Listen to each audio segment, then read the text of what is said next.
Bismillahirrahmanirrahim. Alhamdulillahirabbil alamin. Allahumma shalli wa sallim ala sayidina Muhammadin wa ala alihi wa ashabihi ajma'in. Assalamualaikum warahmatullahi wabarakatuh. Insyaallah sore hari ini kita akan melanjutkan pembahasan kitab Fathul Ilah, ya, kitab Fathul Ilah. Kita sampai pada hadis wa qala sallallahu alaihi wasallam talabul ilmi fardhatun ala kulli muslimin wa muslimatin. Mencari ilmu itu hukumnya fardhah, wajib.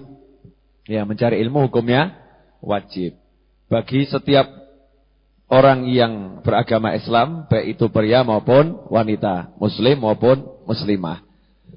Mencari ilmu wajib. Berarti kalau enggak cari dosa. Lawannya wajib kan dosa, ya. Wajib itu suatu kalau ditinggalkan dia berdosa.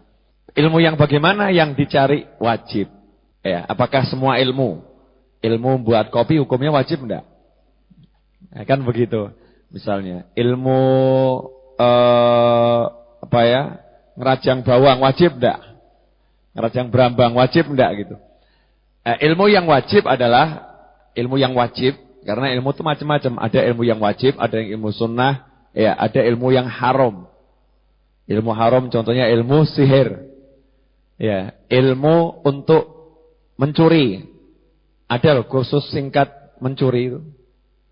Cara cepat mencuri ada. Jadi kalau belajar seperti itu hukumnya haram. Atau ilmu menipu.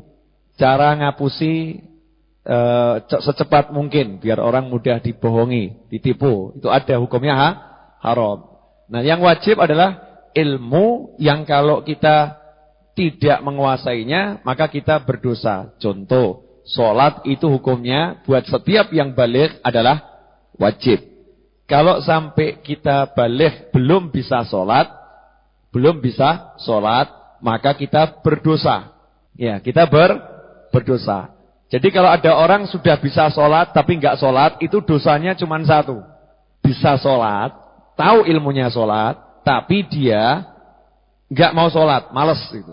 Sudah baligh, dosanya cuma satu. Dosa meninggalkan sholat. Tentunya ini dosa yang sangat besar. Tapi kalau udah sholat enggak mau, sekaligus enggak mau belajar ilmunya, maka yang seperti ini dosanya dua. Ya, dosanya dua. Dosa tidak mau belajar dan dosa tidak mau sholat. Nah, ini belajar ilmu sholat wajib. Kemudian karena sholat itu tidak akan sah kecuali dengan wudu.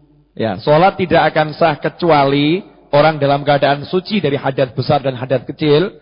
Maka ilmu bersuci hukumnya juga wajib. Cara mandi wajib, cara wudu itu wajib. Kemudian tayamum itu wajib dipelajari bagi seseorang yang kondisinya memang dia wajib tayamum, harus bertayamum dia. Kalau enggak tayamum dia tidak bisa dikondisikan seperti itu. Maka belajar tayamum buat dia itu sebuah keharusan. Sebab nanti di saat dia harus tayamum dia enggak bisa, akhirnya ibadahnya tidak bisa sah, ya. Ibadahnya tidak bisa sah. Nah, ini ilmu wajib, ilmu puasa, ilmu sholat, ilmu zakat buat yang mampu berzakat. Ilmu haji ketika orang mau menunaikan ibadah haji. Kemudian ilmu wudu, ilmu mandi wajib dan lain sebagainya. Itulah ilmu yang wajib. Kemudian ilmu yang wajib lagi apa? Ilmu tentang perkara hati yang haram. Hati enggak boleh sombong. Berarti mengetahui penyakit hati, ilmu tentang penyakit hati wajib dipelajari. Kalau kita enggak belajar nanti kita sombong tapi enggak mudeng. Kebanyakan orang sombong enggak merasa dirinya sombong. Aku kira sombong, tenan ra sombong. Dia iki sing kebangetan. Ya, ini ngomongnya seperti itu. Ini ciri-ciri mungkin orang yang sombong. Kebanyakan orang sombong enggak sadar dirinya sombong. Atau riya, pamer dengan amal soleh, itu juga tidak boleh. Maka belajar ilmu riya itu wajib, karena menghindarinya juga wajib. Seperti itu, ilmu tentang hati. Kemudian ilmu apa lagi? Ilmu tentang ketuhanan, tentang tauhid. Ya, karena kalau kita sampai salah memahami Allah, seorang itu bisa kufur. Maka ilmu tauhid ini wajib pelajari. Dan seterusnya, dan seterusnya. Nanti akan dibahas. Kemudian hadis selanjutnya, Rasulullah SAW bersabda, Man yuridillahu bi khairan yufaqihu fiddin wa yulhimhu rusdah. Siapa yang Allah pengen dia mendapatkan kebaikan. Allah pengen orang tersebut mendapatkan kebaikan. Jadi orang yang sama Allah diinginkan dapat kebaikan. Dapat kebaikan dunia, dapat kebaikan akhirat, dapat surga, dapat kenikmatan-kenikmatan dari sisi Allah. Siapa orangnya? Orang yang bagaimana itu? Yang sama Allah akan diberikan semua itu. Ciri-cirinya yufaqihu fiddin. Orang itu dijadikan paham terhadap urusan agamanya. Paham terhadap urusan agamanya. Berarti kalau kita pengen dijadikan oleh Allah orang yang baik, dijadikan oleh Allah orang yang mendapatkan kebaikan, berarti kita harus memaksa diri kita untuk pandai dalam urusan agama. Berarti orang yang diinginkan oleh Allah untuk dapat kebaikan adalah orang yang mau terus belajar, menghadiri majelis ilmu, pengajian dan lain sebagainya. Itu kabar gembira buat kita semua. Berarti yang hadir di sini termasuk orang-orang yang oleh Allah dipilih untuk mendapatkan kebaikan. Itu yakin, sebab yang bilang bukan saya, tapi hadisnya Nabi Muhammad SAW. Wa yulhimhu rusdah.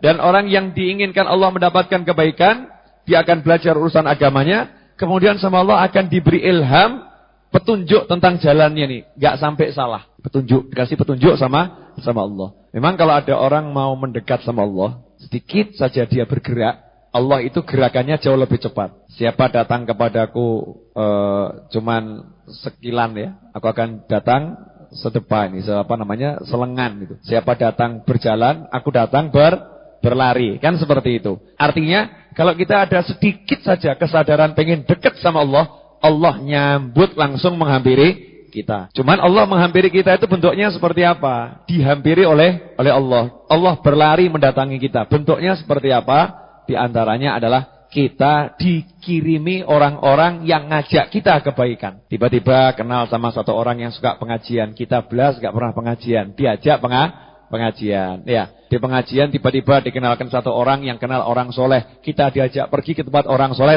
tersebut. Kalau nggak kenal orang ini, nggak pernah nyampe ke orang soleh itu. Ini berarti ciri-ciri kalau kita dipilih sama Allah itu. Dan kita didatangi sama Allah. Allah dekat dengan kita. Nah, ini sebuah rahasia.